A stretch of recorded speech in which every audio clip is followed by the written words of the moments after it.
Buenas noches a todos. Muchísimas gracias al Laboratorio Menarini por darme la oportunidad de estar interactuando con mis colegas de Jalisco. Esta noche vamos a hablar del tema de la rinitis alérgica. Yo soy la doctora Lilia Herrán Urrutia. Estoy aquí en la Sultana del Norte, acá por Monterrey. Y bueno, este es un breve resumen de mi CV. Soy egresada al Hospital Universitario Dr. José Eleuterio González, de aquí de Nuevo León. Hice mi posgrado en Le Bonheur Medical Center en Memphis. Formo parte y he formado de varios comités de los hospitales de esta entidad. Soy colegiada de nuestro colegio aquí de Nuevo León. Pertenezco al Consejo Mexicano de nuestra especialidad. Tengo la subenotorrinolaringología pediátrica, miembro del SOMAO, y en este mes soy miembro de la ASPO, lo cual ha sido un honor para mí. Buenas noches. Este es parte de nuestros hospitales de esta región. Es el Hospital Zambrano Elion, el Hospital Doctors Hospital, hermano de Hospital OCA. El Grupo Ángeles tiene poco de haber ingresado al norte, aquí en Monterrey, pero actualmente está en una expansión tremenda dicho hospital aquí con nosotros. Este es un hospital escuela, el Hospital San José Tec de Monterrey, con todo el complejo Tec Salud. Bien, vamos a hablar del tema de la rinitis. Es que aquí tiene que estar para acá. No necesito que me lo pongas.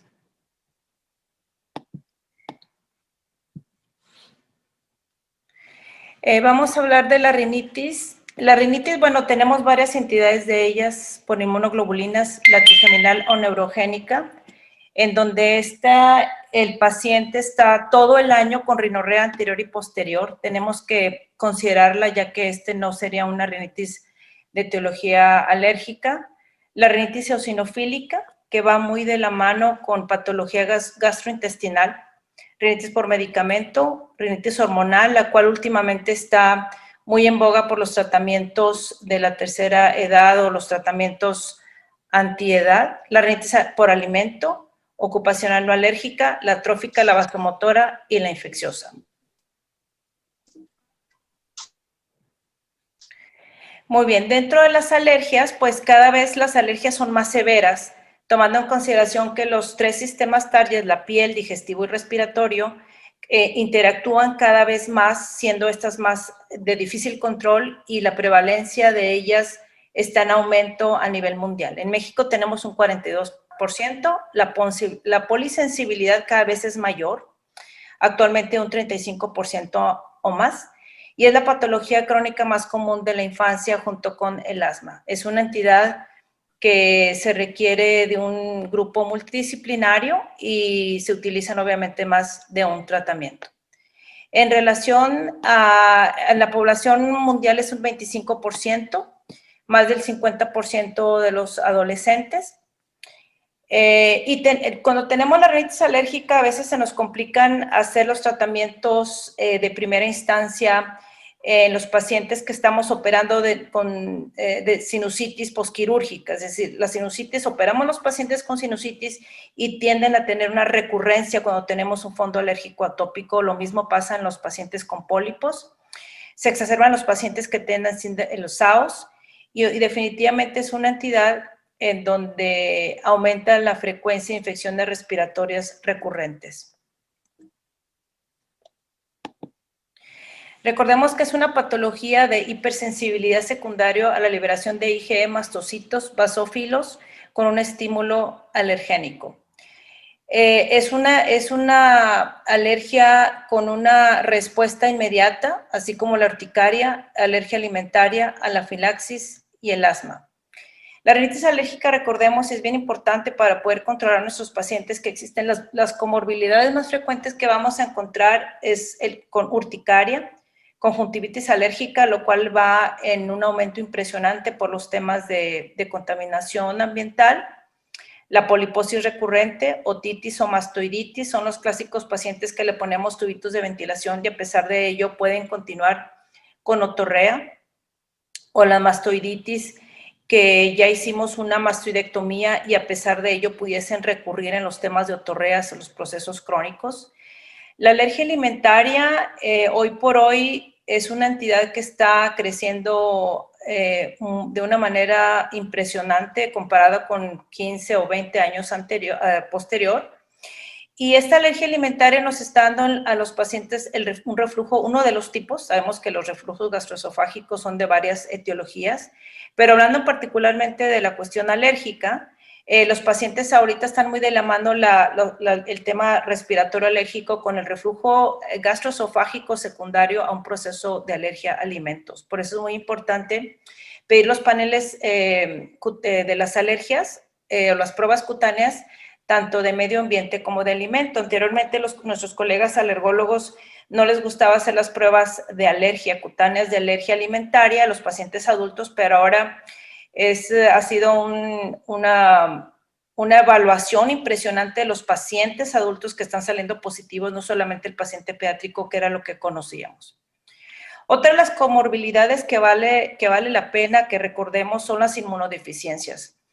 No me refiero a las inmunodeficiencias que afectan o que tienen una alta morbimortalidad, que lo ven nuestros colegas inmunólogos, sino los pacientes, por ejemplo, los pacientes pediátricos que están con sinusitis recidivante, con otorreas de repetición a pesar de tener los tubitos de ventilación y que están en un control alérgico. Entonces es cuando tenemos que tomar en consideración que probablemente este pacientito lo vemos más en el paciente pediátrico, pero también está presente en el paciente adulto. Las inmunodeficiencias, sobre todo por una inmunodeficiencia selectiva a las subclases de la IgG o de la IgA. Es muy fácil hacer el diagnóstico clínico. Es el paciente que ya tenemos el tratamiento convencional del tema de otorrino, el tratamiento convencional del tema de alergia. Podemos hablar de inmunoterapia con un tiempo considerable, 3-4 meses, y es la terapia nueva. Ahorita vamos a hablar de la terapia nueva o de la inmunoterapia nueva, que es la que estoy manejando. Si ya tenemos este cuadro clínico y el paciente sigue teniendo procesos infecciosos de repetición, entonces tenemos que pensar que estamos ante una inmunodeficiencia. El panel es muy simple de pedirlo. Pedimos el IgG, IgA, las subclases, porque el total salen normales en el 99.9% de los pacientes. También tenemos que pedir el CD4, CD8, la cuenta total de linfocitos con subclases y los anticuerpos con polisacáridos. Esto recordemos que está muy de la mano con los temas de infecciones de repetición del neumococo.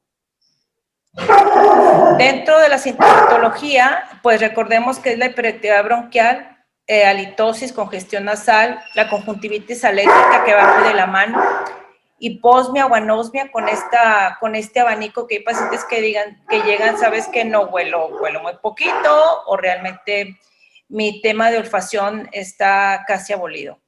Las cefaleas de repetición, de recurrentes, que no son tan de difícil control como las cefaleas que en otorrino manejamos, las cefaleas vasculares o las migrañas, son cefaleas de menor intensidad.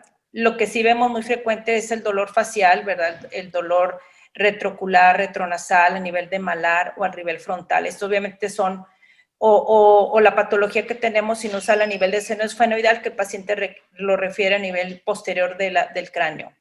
Descarga retronasal, tenemos que recordar la rinitis trigeminal, que es bien frecuente también. El prurito nasal oftálmico con paladar y los estornudos en salva, que son patognomónicos o característicos del paciente atópico. En los factores detonantes tenemos el tabaquismo, las infecciones virales de repetición, mascotas. Hoy por hoy tenemos los pacientes que ya las mascotas forman a ser parte del núcleo familiar. Entonces ya no es como tiempo atrás que como que le sugeríamos al paciente que tenía que deshacerse de la mascota, el perrito, el gatito, el hámster, etcétera. Ya básicamente eso no es posible.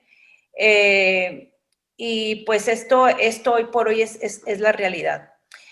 Alimentos, hoy por hoy ciertas escuelas de pediatría están realizando los destetes de los pacientes pediátricos a los 3 meses y esto está detonando tremendamente la alergia gastrointestinal.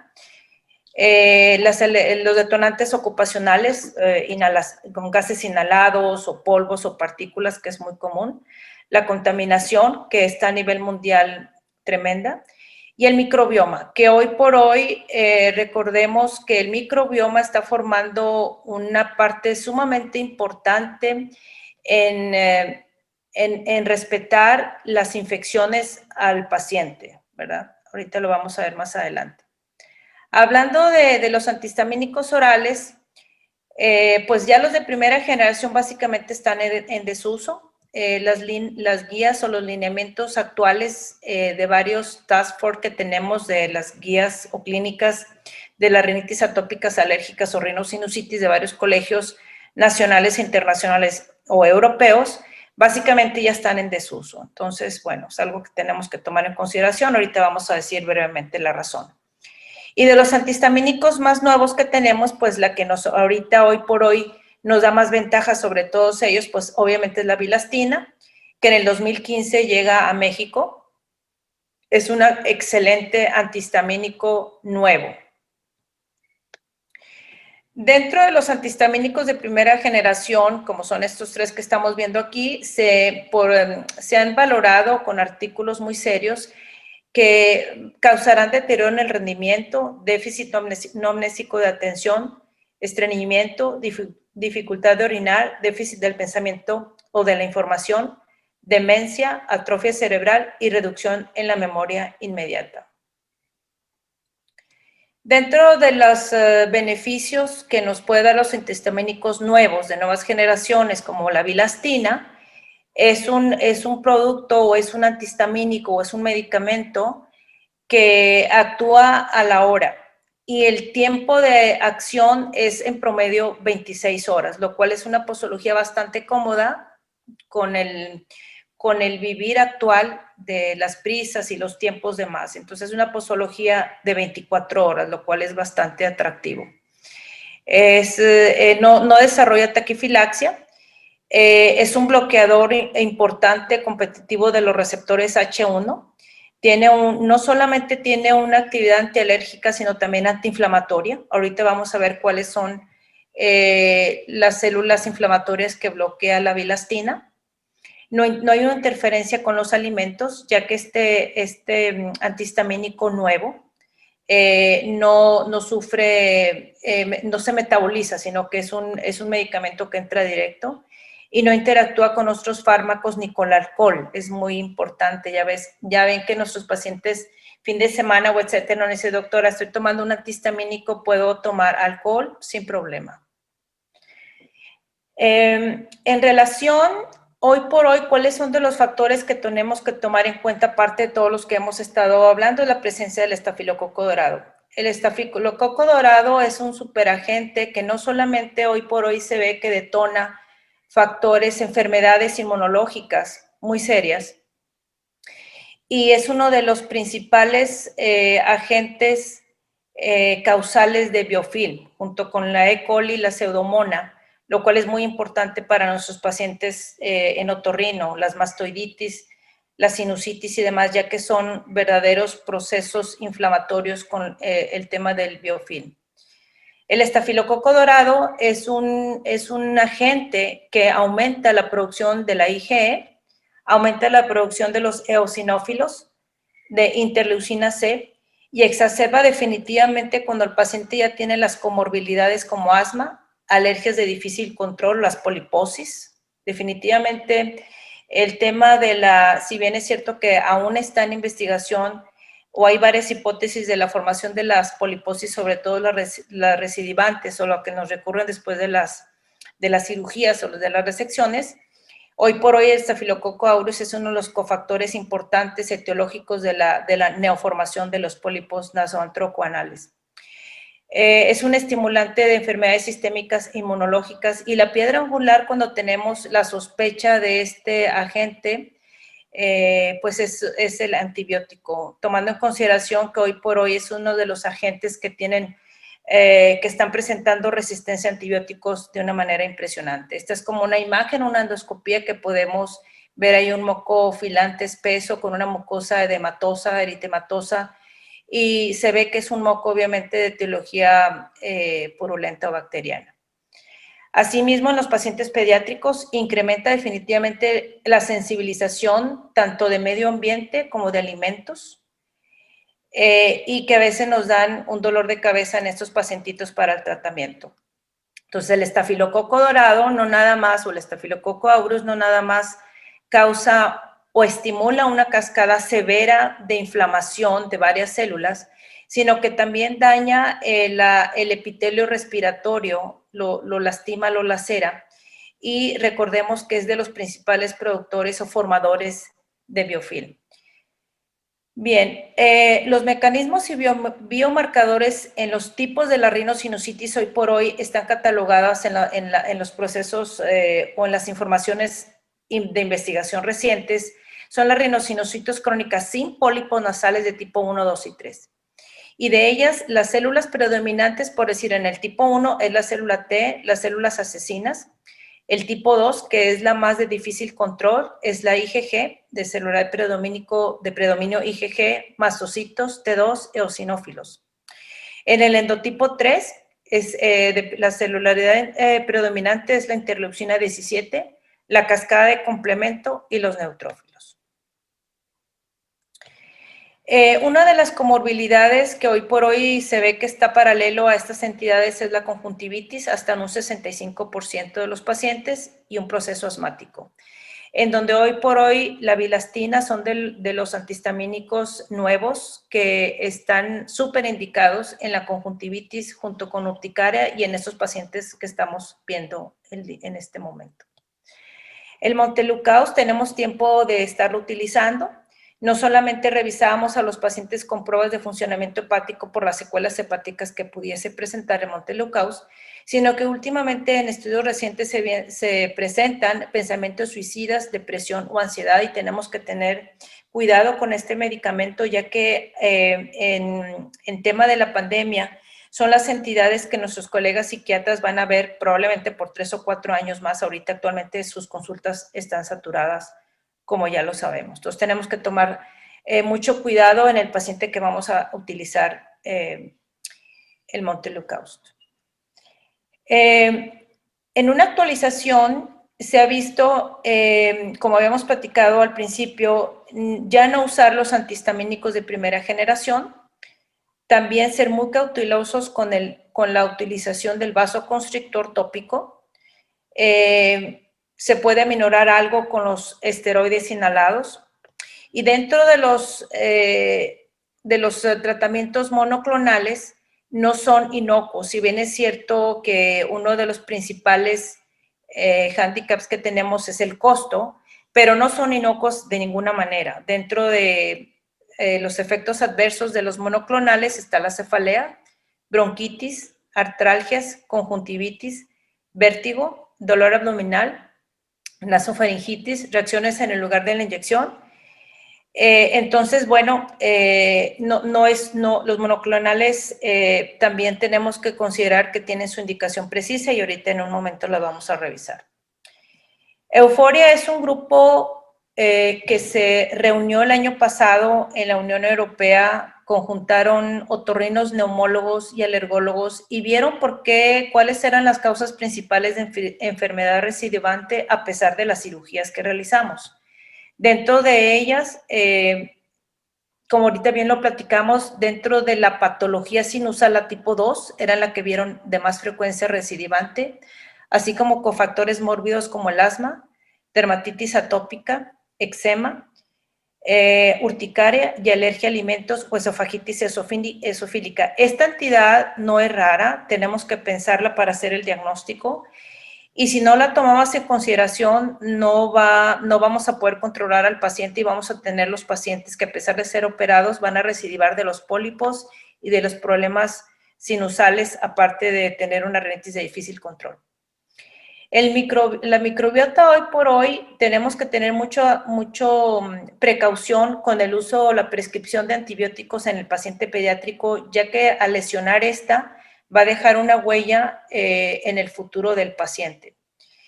Y la microbiota hoy por hoy, por ejemplo, en el tema del SARS, los pacientes que tienen un microbioma estable o más apegado a lo normal, no tienen tanta patología o no van a presentar tanta comorbilidad, no nada más en el SARS, sino en general en todas las infecciones, sobre todo hablando del tracto respiratorio superior. De los anticuerpos monoclonales, platicamos que tiene sus efectos colaterales y euforia, que es el task force que platicamos hace ratito, sacaron las indicaciones bien objetivas. Están indicados en pacientes con recurrencia pesada de múltiples cirugías, más esteroide, más tratamiento convencional, o pacientes que están aunados a patologías comórbidas de difícil control, y la sinusitis sin mejorar a pesar del tratamiento médico convencional, incluyendo los esteroides inhalados o sistémicos. Vamos a recordar que la rinosinusitis de tipo predominio neutrofílico es el más de difícil control. Finalmente es una verdadera osteoitis. Este es el corte de un seno paranasal con un proceso inflamatorio muy severo. Hablando de los tratamientos, pues dentro de las guías se nos recomienda el uso tópico de esteroides, ya que si recordamos esta entidad es frecuente que la tengamos que utilizar y no tiene efecto, básicamente no tiene efecto en el crecimiento del paciente pediátrico y se ha demostrado en varias ocasiones que no tiene efecto sistémico. En ciertos casos tenemos que aunarlo a los antihistamínicos inhalados. Volúmenes importantes de la irrigación nasal, a mí en particular me gusta mucho el isotónico más que el hipertónico, ya que después de la tercera semana podemos presentar un efecto de edema por la solución misma. El manejo de inmunoterapia, que hoy por hoy lo podemos manejar nosotros. Ahorita vamos a hablar del tema. Los antihistamínicos de nueva generación, y ya platicamos por qué. Y la dieta de eliminación, que hoy por hoy el tema de alimentación, de alergia alimentaria, es bien importante controlarla. La bilastina no solamente nos da un efecto importante de control de estos pacientes, sino que también es considerado un antiinflamatorio y es un antiinflamatorio ya que bloquea la interleucina 4, el factor de necrosis tumoral e inhibe los mastocitos, lo cual es muy importante por el tipo de celularidad que platicamos, el tipo 1, 2 y 3. La bilastina no causa taquifilaxia, es un bloqueador selectivo H1, bien importante que no pase la barrera hematocefálica, por tal motivo podemos utilizarlo en pacientes que esto debe de estar pues intacto. Es de rápido efecto a la hora y la posología de 24 horas, o sea, cada 24 horas es por su efecto de 26 horas de duración. No causa sedación y no potencia los efectos con varios medicamentos que esté tomando el paciente. Otra de las bondades de la bilastina es que podemos utilizarlo sin ajustar dosis en pacientes nefrópatas, hepatópatas, en pacientes adultos mayores. Se absorbe sin ser metabolizado, no tiene interacción con ningún medicamento y tiene propiedades antiinflamatorias como ya lo revisamos. Dentro de las bondades que tiene la solución isotónica junto con el ácido hialurónico, que es un producto también que tiene poco en México, si no me lo recuerdo, igual que la bilastina en el 2015, tiene un efecto reparador en la mucosa nasal, disminuye las células inflamatorias, repara el epitelio respiratorio, sobre todo en los pacientes postquirúrgicos, y aminora el biofilm, sobre todo de lo que hemos platicado, que son aquí junto con la pseudomonas, son los principales productores o más fuertes productores del biofilm. Vamos a recordar o vamos a hablar un poco de síndrome eosinofílico, tenemos que recordarlo, ya que si no lo recordamos va a ser difícil controlar al paciente si no hacemos este diagnóstico.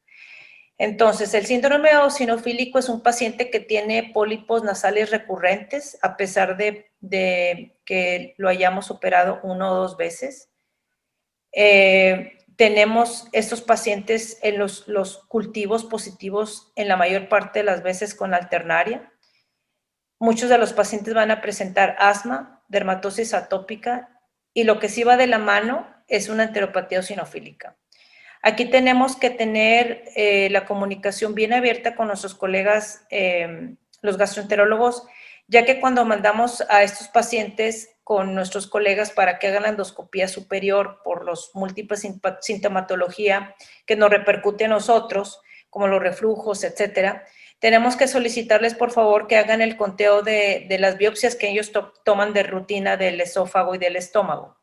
Y ahí vamos a tener el diagnóstico por parte de ellos en relación a la enteropatía eosinofílica.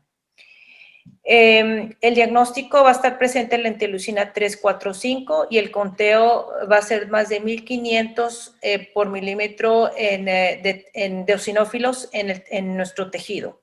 Lo podemos sacar también con un cultivo nasal. La rinitis eosinofílica, los pacientes van a tener pruebas cutáneas negativas. Entonces, son los pacientes que en un principio se sienten desesperados, ya que nuestros colegas alergólogos pues no les pueden dar la inmunoterapia convencional, pues porque las pruebas cutáneas son negativas.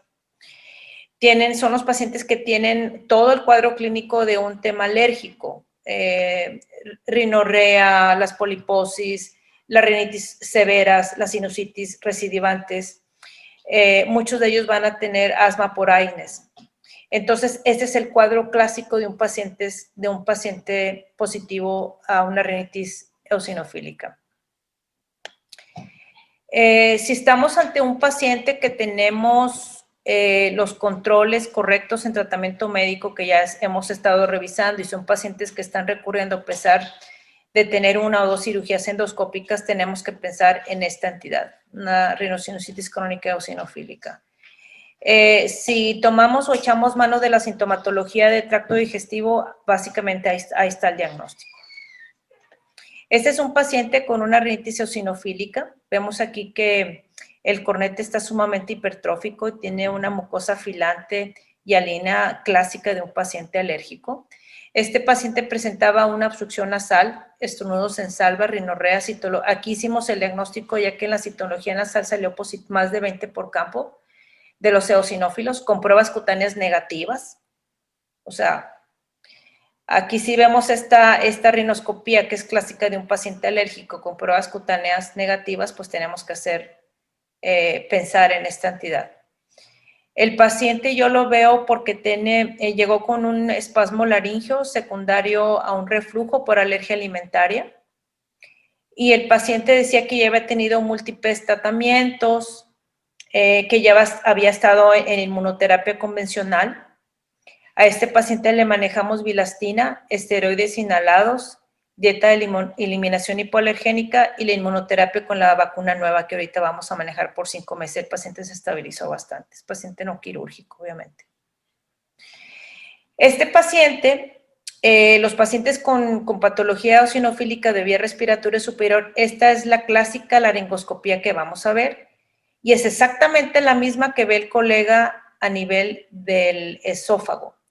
Es una imagen, si vemos aquí empedrada, con una mucosa pálida. Tenemos aquí una hipertrofia clásica de una amígdala lingual, pero este es un cuadro clásico de una patología atópica, en este caso porque ya estaba estudiado el paciente, de una patología eosinofílica, pero es exactamente igual el esófago cuando hacen nuestros colegas la endoscopía superior. Este es un paciente con una poliposis, como vemos, severa. Este paciente tenía 3 cirugías previas de cirugía endoscópica senos paranasales. Es un paciente con alergia al alimento y reflujo gastroesofágico importante secundario a ello, sin control. Aunado a ello tenía un H. pylori positivo. El paciente me refería que hace 3 años ya le habían diagnosticado el H. pylori y le habían dado tratamiento, sin embargo no habían hecho el control, es decir, la valoración del H. pylori post-tratamiento. Recordemos que pues en el H. pylori más del 90% de la población en México y el 70% pediátrico lo tenemos aquí en México, y que hoy por hoy desafortunadamente el Helicobacter está siendo una bacteria altamente resistente. Por eso yo sugiero, cuando terminamos de dar los tratamientos, pedir el control. Salió positivo, a pesar del historial que les estoy platicando. En este paciente, como ya tenía 3 cirugías previas, pues obviamente los límites quirúrgicos pues básicamente no estaban. Y son pacientes que al entrar pues podemos tener un alto riesgo de una complicación, entrar a la lámina papirácea, al nivel de cráneo, sobre todo si nuestra lámina cribosa es baja, problema de sangrado importante, además. Entonces, básicamente lo que hicimos, pues, con una mini S es con shaver. Tratamos lo mínimo posible de entrar a la pared externa por los límites quirúrgicos que ya no existían. Manejamos esteroides inhalados, bilastina, la inmunoterapia nueva, antibiótico terapia para el Helicobacter. El paciente actualmente está asintomático. Claro, son pacientes que van a estar siempre en control de alguna u otra manera con el tema de la inmunoterapia. En este paciente traía un proceso agudo, como lo vemos aquí, una rhinosinusitis maxilar derecha agudizada por el nivel. Y este es el cuadro clásico de los esteroides como abollonados, ¿verdad? De una rinitis alérgica. En este paciente, pues le dimos antibiótico por el tema del nivel. Le dimos esteroides antihistamínicos inhalados, bilastina, solución isotónica, inmunoterapia por 3 meses. El paciente actualmente está asintomático. Obviamente, pues esta concha bulosa pues no me hizo ruido porque pues no estaba contactando nada. Y pues era un tema más que todo alérgico lo del paciente. En este caso, bueno, estaba agudizado, que esto pues se resolvió inmediatamente. Este es un paciente de difícil control. Cuando vemos esta rinoscopía, son los pacientes que van a estar un buen ratito con nosotros. Este paciente es asmático, su mascota dormía con él. Es un paciente de cultivo nasal positivo de ambos, Staphylococcus aureus y aspergillosis. Obviamente estamos hablando, estamos hablando aquí de los pacientes con patología fungal no invasiva, ¿verdad? Los que son positivos por temas atópicos como el aspergilo. En este paciente el tratamiento fue esteroides inhalados, antihistamínicos inhalados, bilastina, solución isotónica, porque pues todo esto obviamente pues es un biofilm. Y le dimos inmunoterapia por 6 meses. El paciente está casi asintomático y este paciente sabe que cada año vamos a prescribirle o a indicarle la inmunoterapia. La inmunoterapia que yo manejo es una inmunoterapia que es un ciclo por año. Entonces, estos pacientes llegan conmigo en cada invierno y se estabilizan bastante bien. Esa es una endoscopía de consultorio en donde detectamos aquí un pólipo. Claro, la imagen por la endoscopía se ve mayor, pero era un pólipo pequeño, probablemente de 2 centímetros unilateral izquierdo. Este paciente no requirió cirugía, ya que le dimos la inmunoterapia nueva, que es la que vamos a platicar en un momento más, por 6 meses, bilastina, dieta hipoalergénica, esteroides inhalados, y esto se resolvió. Obviamente son pacientes que pueden recidivar, pero bueno, este paciente en este momento por el tamaño del pólipo no ocupó tratamiento quirúrgico. Este es el clásico TAC que vemos, que sabemos que es un paciente atópico y que tiene un proceso fungal atópico, ya que vemos que no hay una homogeneidad, o sea, está heterogéneo, ¿verdad? Estas son tipo los aspergilos. Este paciente tiene urticaria, conjuntivitis alérgica. Como estaba todo el seno paranasal ocupado, reaperturamos el ostium de dicho seno, le manejamos la bilastina, esteroides inhalados por el tema atópico, inmunoterapia por 5 meses y el paciente está actualmente asintomático. En este caso no quité la concha bulosa porque me parecía que no estaba teniendo ningún problema obstructivo y así fue. El paciente ya no tenía problema obstructivo, lo que le molestaba era esto, era el proceso inflamatorio severo. Este es un paciente de sinusitis fungal, como lo estamos viendo. El paciente llega a urgencias por epistaxis. Entonces, hoy por hoy, una de las causas que estamos viendo frecuentemente de epistaxis son los pacientes alérgicos sin control, pero que no nada más es una simple alergia, sino que tienen comorbilidad o como esta rinoscopía. Esta paciente, aparte, tiene enfermedad de Crohn, significa que tiene un problema inmunológico sistémico importante, ya que estaba diagnosticado de Crohn, pero también su vía respiratoria tiene un proceso inflamatorio severo.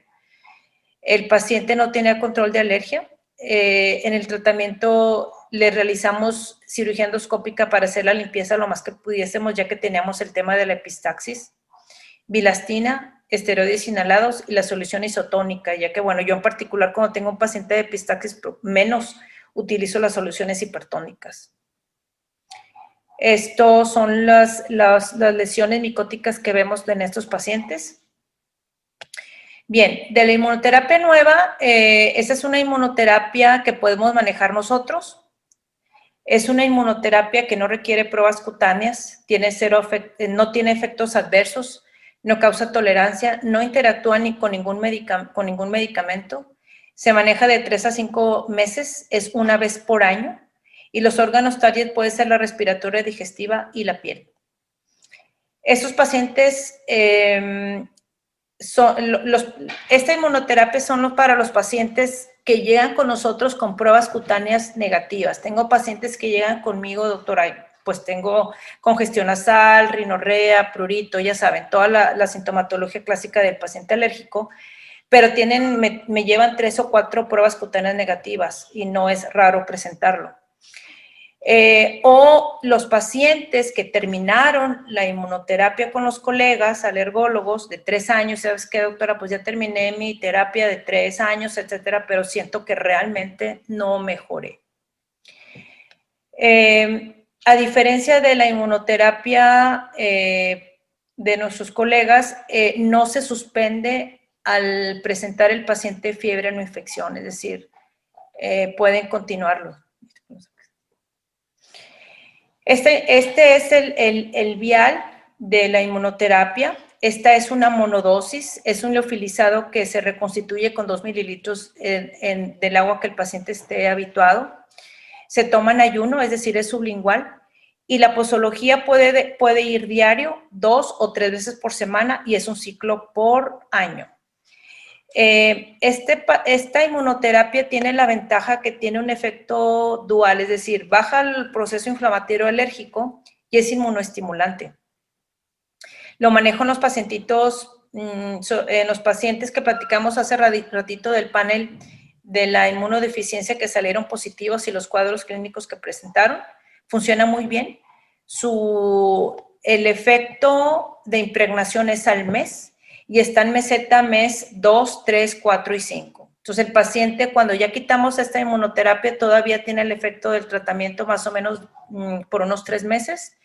Y los pacientes alérgicos o con pólipos recurrentes, con pacientes asmáticos, es decir, con los pacientes que ya hemos visto que tienen comorbilidad, llegan conmigo en cada invierno y su invierno la pasan bastante estables.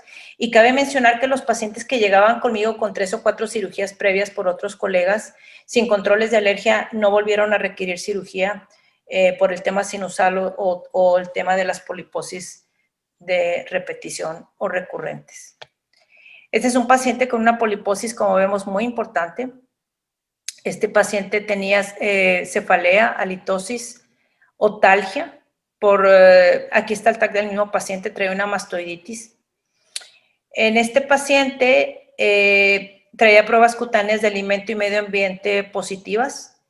Era demasiado el proceso inflamatorio, si bien es cierto lo tenemos solamente en pacientes alérgicos, pero para mí fue exagerado el proceso inflamatorio que estaba viendo en este paciente. Sospeché en un reflujo, le pedí la gamografía para vaciamiento gástrico, reflujo y broncoaspiración, salió positivo. Al hacerle las pruebas cutáneas, alimentos salió severamente, es un paciente adulto y salió severamente alergia alimentaria muy severa a muchos alimentos. En este paciente le dimos la dieta de eliminación, bilastina. Claro, en este paciente con esta poliposis tan severa, bueno, pues obviamente hicimos el tratamiento. En este paciente pensé en no hacer la mastoidectomía, puse puro tubo de ventilación y le dije, y platicaba con el paciente, le dije, vamos a poner nada más el tubito de ventilación, la endoscopía en el mismo tiempo quirúrgico, y vamos a dar una chance de unos 6, 7 meses, y si no hacemos la mastoidectomía. No tengo el de control, pero la mastoiditis, o sea, la pudimos controlar con el tema de control de alergia. No ocupó la mastoidectomía. Este es un piloto, es un masculino de 35 años que tenía problemas al ascenso y descenso del avión, ya que su quiste de retención del seno maxilar pues le estaba causando problemas o dolor y bueno, era su trabajo. Es un paciente que tiene antecedentes de urticaria, estuvo en tratamiento con 3 años, antihistamínico oral, él utilizaba y no mejoró. Entonces llegó porque sabes que yo ya no aguanto los dolores tipo migrañosos o dolores faciales tan importantes y pues es su trabajo. En este caso le manejamos el nuevo esquema de inmunoterapia solamente por 5 meses, pilastina, ya que era piloto y lo podemos manejar sin ningún problema. Esteroides más un antihistamínico tópico, lavado nasal isotónico. Y este es el mucosele, que este paciente sí lo metimos a cirugía por el tamaño, pero era muy sintomático para él. El paciente actualmente está asintomático. Ese es un paciente que era corredor, le gusta mucho correr, pero era un problemón para él porque siempre tenía un problema de congestión nasal sumamente severa. Aquí vemos el cornete sumamente con un proceso inflamatorio severo. Vemos la rinorrea clásica de un paciente alérgico. Este paciente, de hecho, él no se conocía alérgico. O sea, cuando yo le pregunté algún antecedente de alergia, decía, no, yo no soy alérgico o que yo no sepa. Entonces, un paciente con dermatografismo, alergia alimentaria, y pues de ahí ya habíamos sacado el diagnóstico, ¿no? Al TAC de senos paranasales presenta hipertrofia de los cornetes leve, sinusitis etmoido-maxilar unilateral también leve. La sintomatología era una congestión nasal muy importante que lo discapacitaba para hacer su ejercicio. En este paciente no requirió, decidimos un tratamiento médico con bilastina, dieta de eliminación, esteroides inhalados y la inmunoterapia. El paciente actualmente está asintomático. Este es un paciente con una poliposis, pues ya la vemos aquí a nivel del vestíbulo, con dermatografismo, hiposmecefalea y presentaba también síndrome del sueño. Obviamente, porque la poliposis ya estaba a nivel del vestíbulo, pues le hicimos una resección con el shaver, manejamos inmunoterapia, bilastina y el paciente está asintomático. Este paciente es el clásico paciente que llega cada invierno para darle su inmunoterapia, esta inmunoterapia nueva que todos podemos manejar sin efecto colateral y sin problema alguno, para que no vaya a recidivar tipo a los 2 o 3 años. Bien, pues muchísimas gracias. Estoy muy agradecida por su atención. ¿Me puedes poner la pantalla grande?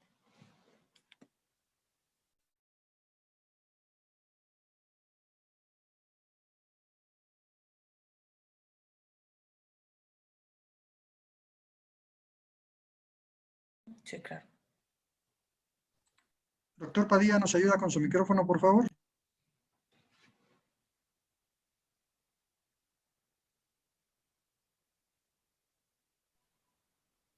Sí, bueno, ¿ya me escuchan? Sí, ya, doctor. Gracias. Ok, perfecto. No, muchísimas gracias, doctora. Bueno, pues no sé si tengamos algunas preguntas. Vamos a revisar. Al parecer, bueno, nadie en el chat ha puesto alguna pregunta. No sé si alguien más, pues, tuviera alguna pregunta, si no, pues, para hacer el cierre. Bueno, parece que, pues, por el momento no. Y pues darle muchas gracias a la doctora Lilia Ruán. Ella, pues, perdona ahí que tuvo un problema con la conexión. Ella es otorrinolaringóloga pediatra. Ella es egresada del Hospital Universitario de la Universidad Autónoma de Nuevo León y realizó su subespecialidad en el Hospital Le Bonheur en Memphis, Tennessee. Y es actualmente miembro de la ASPO, que es la Academia Americana de Otorrinolaringología Pediátrica, así como de la Academia Americana de Otorrinolaringología. Pues Perdón, creo que doctor sin más Padilla. por el momento. Perdón, Sí, doctor Padilla, perdón. Ya en el área de preguntas tenemos varias preguntas. Si quiere compartirlas con la doctora Ruan, por favor. ok, sí, ya, de hecho ya me aparecieron. Ah, perfecto. Nos pregunta, Quiero poner mi teléfono. ya, doctora, nos preguntan, ¿en dónde se puede encontrar esta inmunoterapia nueva que nos menciona que es de tipo anual?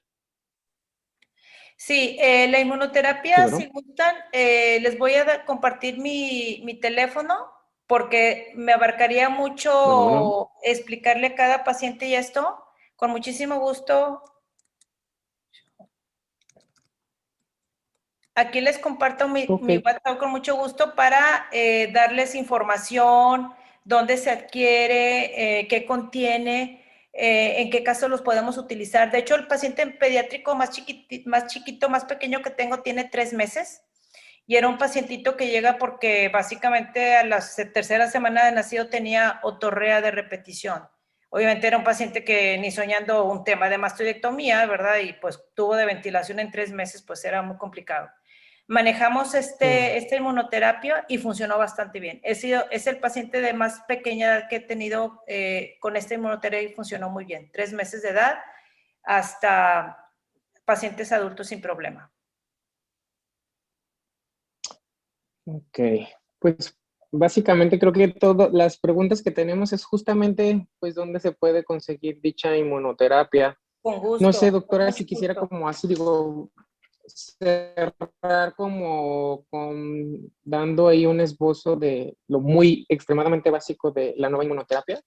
Sí, la nueva inmunoterapia es un liofilizado que disminuye lo más que se puede los procesos alérgicos.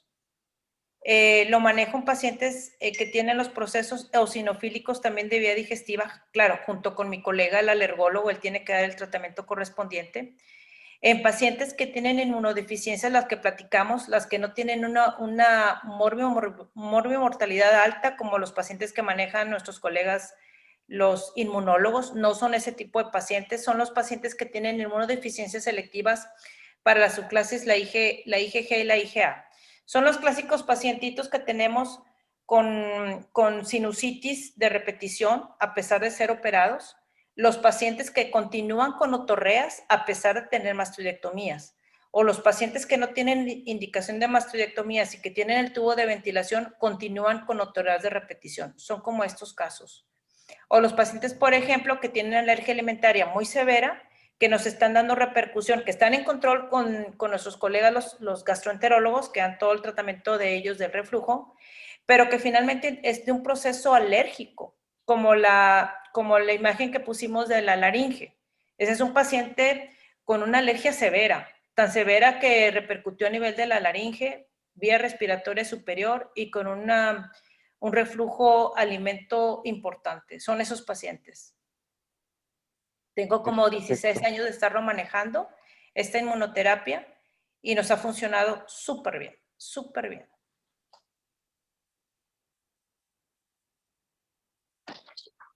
Ok, bueno, había una pregunta de en qué consiste la inmunoterapia, pero creo que, bueno, tiene otra, permítame un momentito. Ya explicamos, bueno, ya explicó a grosso modo de qué se trata la inmunoterapia y nos comentan por qué prefiere usted la bilastina con respecto al resto de los antihistamínicos, doctora.